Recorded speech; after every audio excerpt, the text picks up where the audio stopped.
apa ya, benturan budaya yang saya temui ketika, karena saya seorang Jawa dan suami saya orang Madura, sehingga karena benturan budaya itu kemudian mengakibatkan pola asuh yang berbeda. Itu disitulah terkadang ada percik-percik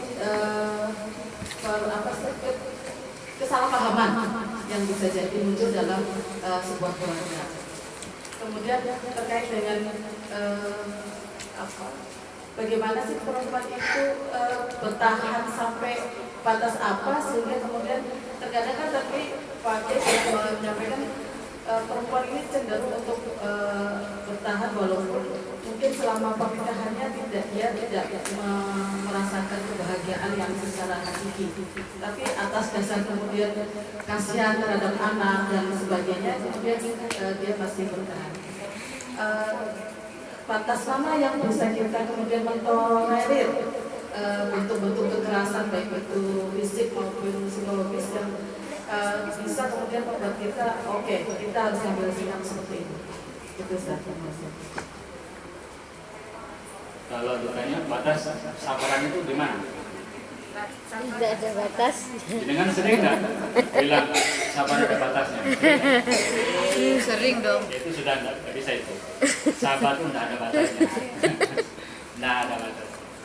Pokoknya harus dibuka lebar-lebar. Nah, satu hari itu ada seorang datang sama Rasulullah, perempuan. Jadi ibu, perempuan dulu itu ibu kritis bu, empun nih. Sampai pernah dengar nggak surat Al-Mujadalah ayat 1, coba baca itu. Sampai tahu turunnya ayat Mujadalah itu? Ayat Mujadalah itu turun gini. Suatu hari ada seorang perempuan datang sama Rasulullah. Ya Rasulullah, saya dipukul oleh suami saya. Dia bilang gini, ya Rasulullah, inna batni wi'a'un li waladihi. Perut saya menjadi wadah dari anak-anak dia. Wasaki, payudara saya itu menjadi mahdun li waladi, menjadi tempat dia menyusui anak-anaknya. Ayunan saya itu menjadi tempat dia berayun anak-anak dia itu. Ketika saya sudah tua katanya, sudah keriput, perut saya sudah mulai nyambung katanya. Tiba-tiba dia menceraikan saya, katanya perempuan itu. Saya tidak terima ya Rasulullah. Rasulullah bilang, mungkin Rasulullah bingung jawabnya. Akhirnya Rasul katanya, kalau kamu tidak mau jawab pertanyaan saya mau ngadu sama Allah. Akhirnya dia ngadu sama Allah. Adunya sama dengan tadi itu. Akhirnya Allah berfirman, qad sami Allahu qaulal lati tujadiluka fi zawjiha. Allah mendengar perkataan perempuan yang bermujadalah dengan kamu tentang istri suaminya. Jadi Allah itu mendengar tuh suara perempuan yang mengadukan kepada Allah. Jadi perempuan-perempuan masa jahiliyah itu kritis sama Rasulullah. Kalau dia mengalami kekerasan, datang sama Rasulullah itu. Itu surat Mujadalah ya. Jadi, mendengar suara perempuan penting. Allah aja mendengar.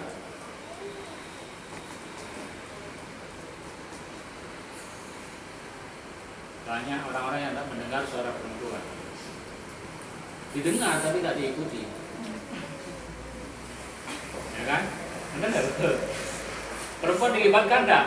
Dilibatkan. Oke. Didengar enggak suaranya? Didengar. Diikuti apa enggak? Enggak. Jadi hanya sekedar itu. Oke. Dan kalau Bapak Ibu-ibu juga mendengar surat Ar-Rijalu Qawwamuna 'alan Nisa itu sebenarnya sebab turunnya itu karena pemukulan juga. Jadi ada seorang perempuan mengadu, ya Rasulullah, inna zauji laqamani. Istri saya tempeleng saya. Rasulullah bilang, ittasiminhu, balas. Jadi Rasulullah bilang apa? Balas. Perempuan itu pulang mau balas. Mau balas, setelah sampai agak jauh dipanggil Rasulullah. Sini. Apa ya Rasul? Sebentar.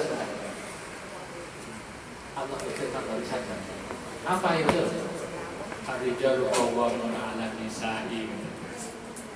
Aradtu syai'an wa aradallahu syai'an akhar. Saya menghendaki sesuatu dan Allah punya kehendak yang lain. Aku maunya kau balas itu, tapi Allah menghendaki jangan. Itu lebih bijak gitu. Kenapa? Kalau dia pulang dia balas sama suaminya, right? Balas-balasan. Suaminya balas enggak? Balas. Balas. Jadi parah itu. Kalas. Jadi itu namanya kebijaksanaan.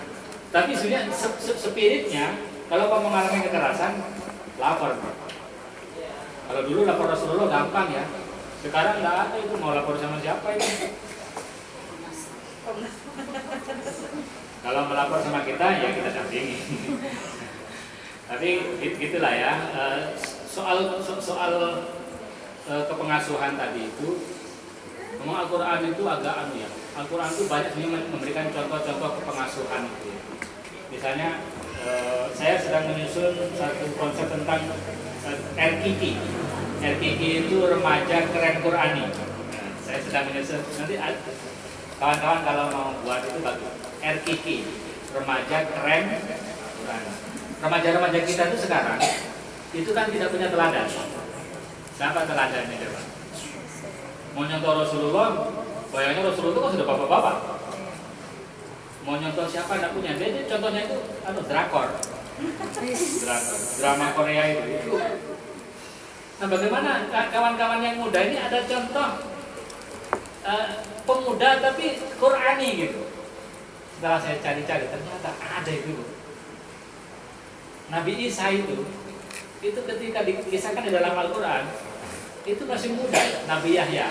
Maka saya ambil contoh Nabi Isa, Nabi Yahya, sama Nabi Ibrahim. Karena Ibrahim kan berkomunikasi dengan Ismail yang ketika itu masih remaja.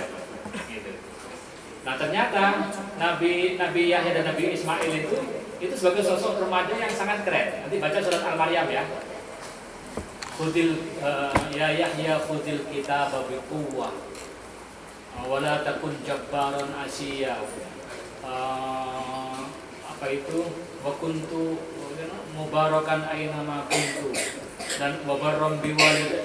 Banyak sekali itu contoh-contoh teladan-teladan yang bagus bagaimana menciptakan remaja Quran ini. Nanti ini yang bisa baca Quran itu tolong dibaca Qurannya, buat kriteria remaja Quran ini. Di surat Maryam ya. Di Al-Quran itu banyak keteladanan bagaimana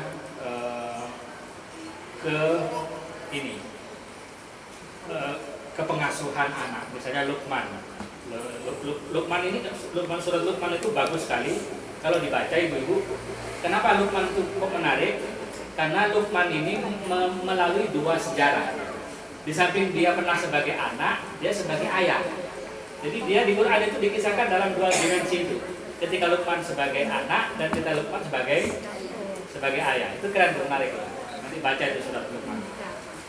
Bahkan di dalam Quran itu digambarkan bagaimana kalau keluarga itu salah satunya syirik. Wa in jahadaka ala an tusyrika bi ma laisa laka bihi ilmun fala tuti'huma. Coba bayangkan itu. Quran itu membayangkan dalam keluarga itu ada kemungkinan beda agama. Nah, kalau beda agama katanya wa in jahadaka, kalau kedua orang tuamu mengajak kamu untuk syirik kepada Tuhan, fala tuti'huma, kamu jangan taat sama dia. Kan gitu kan? Tapi wasohibhuma kan tetap bersahabat dengan dia dengan baik. Nah, itu sebenarnya contoh model keluarga bahwa ada keluarga yang seperti itu. Tidak boleh ada pemaksaan. Dan ayat itu, ayat la ikraha fiddin itu juga turun berkaitan dengan perbedaan keyakinan dalam agama. Saya kira itu ada lagi terakhir ya.